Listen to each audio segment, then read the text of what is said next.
Merci à tous pour votre présence. Nous avons la présence également de la famille du professeur Patrick Van der Hoeft. Nous allons commencer par son éloge académique qui sera donné par le professeur Paul Van Hoeft.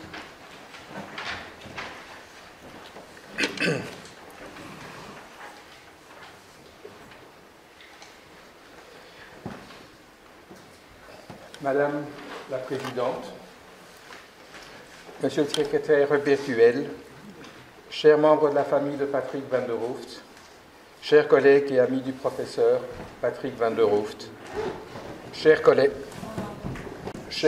mesdames, mesdemoiselles, messieurs, le professeur Patrick Van der Hoeft nous a quittés le 2 octobre 2023, emporté par la maladie au terme d'une existence consacrée en partie à lutter contre cette maladie. Sa vie était marquée par un accomplissement professionnel, scientifique et entouré par une riche vie familiale. Patrick Van der Hoeft est né le 9 janvier 1930. Sa maman, Barbara, était anglaise et lui a inculqué un peu de cette culture. Il n'a aussi entendu parler français qu'à l'âge de 7 ans. Son père, Roger, est mort prématurément à Buchenwald à l'âge de 41 ans, suite à ses activités de résistant, notamment dans le réseau Comet, qui était spécialisé, si ma mémoire est bonne, dans le transfert de parachutistes vers l'Espagne. Néanmoins, son père lui a suggéré, lors de son 9e anniversaire, de devenir médecin. M. Van der Hoeft peut être considéré comme un homme pressé par le temps. En effet, ses études secondaires ont été réalisées en 5 ans au lieu de 6 ans habituels à l'école moyenne, qui est devenue entre-temps l'Athénée Robert Cato.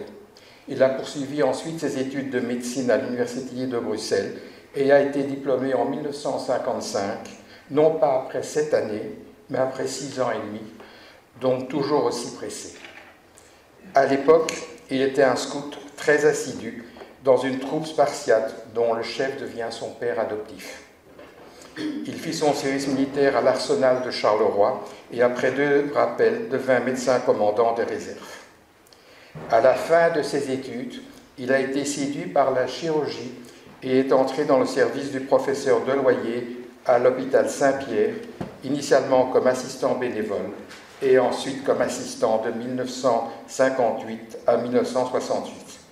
Il a complété sa formation par un séjour d'1 an à la Mayo Clinic comme Research Fellow au service de chirurgie orthopédique et non pas thoracique de 61 à 62. Ce séjour était possible grâce à une bourse de l'OTAN. À l'époque, il était davantage intéressé par l'os et a effectué des recherches sur la reconstruction et la croissance osseuse, qui ont conduit à des publications en étudiant en particulier les tétracyclines.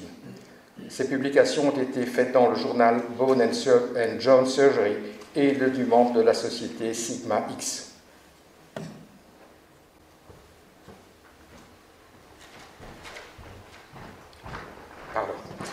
À son retour des USA, il est revenu seconder le docteur Alfred Dumonneau aux isolés de chirurgie de l'hôpital Saint-Pierre pour s'occuper de la partie chirurgicale du traitement des tuberculeux et accessoirement des patients atteints d'un cancer bronchique.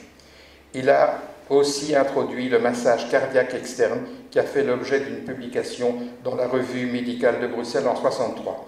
Il a fait un court séjour à l'université d'Uppsala dans le service du professeur Bjork. À son retour, il a introduit la médiatinoscopie décrite par Karl Lenz dans l'évaluation de l'extension du cancer bronchique et a ainsi amélioré la sélection des patients qui pourraient bénéficier d'une chirurgie à visée curative. Il a aussi introduit la voie latérale pour la thoracotomie qui a remplacé l'approche postérieure qui était moins mutilante que l'approche postérieure. En 1966, il est devenu le chef faisant fonction de l'unité de chirurgie thoracique. À côté de cette activité clinique, Patrick s'est intéressé à l'insuffisance respiratoire et perçoit le rôle possible de la chirurgie dans ces pathologies. Ainsi développe une série de travaux expérimentaux, dans un premier temps portant sur la circulation extracorporelle, avant d'aborder le problème de la transplantation pulmonaire. Il a développé des techniques d'assistance cardio-respiratoire par oxygénateur à membrane extracorporelle, qu'il a notamment utilisé en clinique pour la première fois à l'hôpital Bruckmann. Ces travaux ont été réalisés grâce à des subsides du FNRS, avec notamment comme objet l'étude de la physiologie respiratoire à l'aide de cette circulation extracorporelle et ses applications expérimentales en transplantation pulmonaire. L'expérience qu'il a acquise au laboratoire a établi que l'anastomose veineuse des poumons devait se faire près du cœur et de l'oreillette gauche et celle de la bronche donneuse tout près du poumon pour éviter la nécrose. En 1972, il a démontré chez le chien le concept de la transplantation simultanée en bloc des deux poumons. Néanmoins, la première transplantation du bloc cœur-poumon sans circulation extracorporelle fut tentée sur le chien avec succès en URSS par Demikov en 1950. Mais il faut attendre Shumway en 1982 pour la première transplantation avec succès chez l'homme, mais avec une circulation extracorporelle.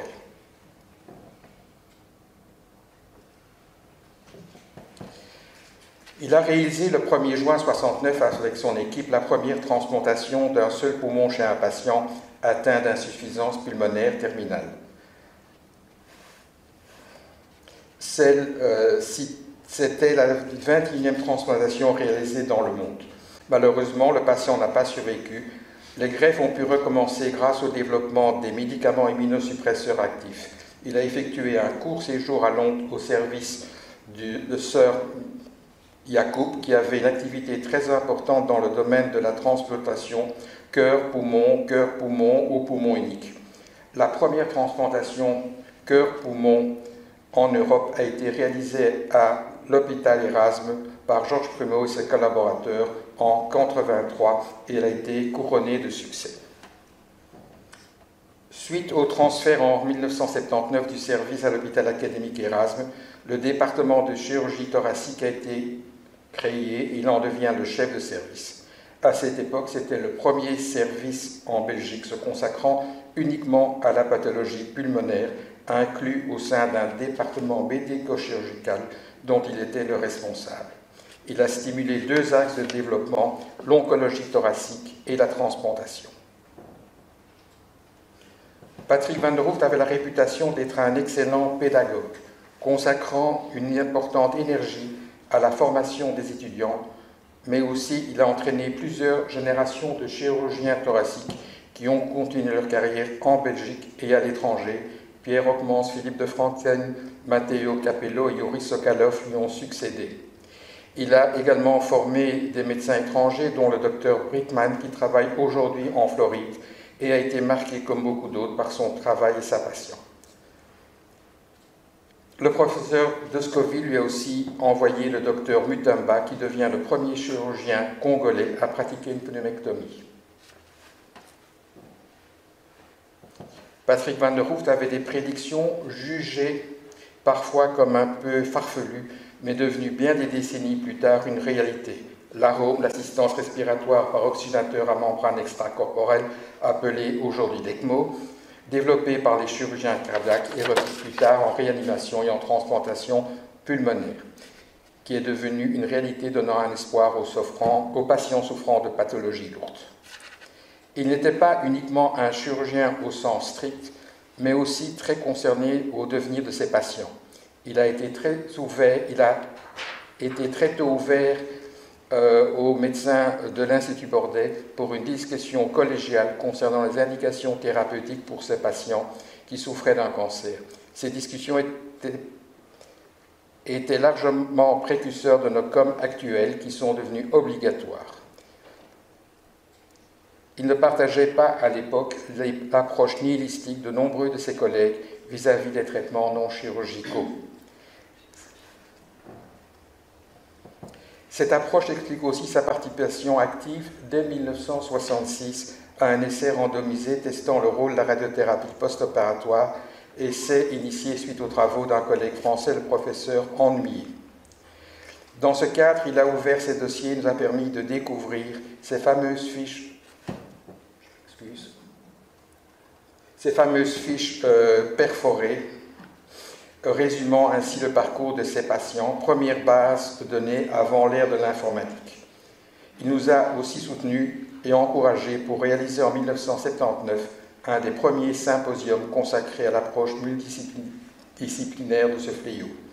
Dans ce cadre, il a notamment invité le professeur Clifton Montaigne, le chirurgien thoracique du MD Anderson, de la cheville ouvrière d'un des premiers TNM du cancer pulmonaire. Il a aussi été très actif au sein de la Société royale belge de chirurgie, en assurant différentes charges, secrétaire général et membre des comités de rédaction et de sélection. En 1970, il est élu membre de l'Académie royale de médecine. Patrick avait un enthousiasme débordant, mais pas toujours très cartésien, parfois bien nécessaire pour se lancer dans des aventures telles la transplantation pulmonaire.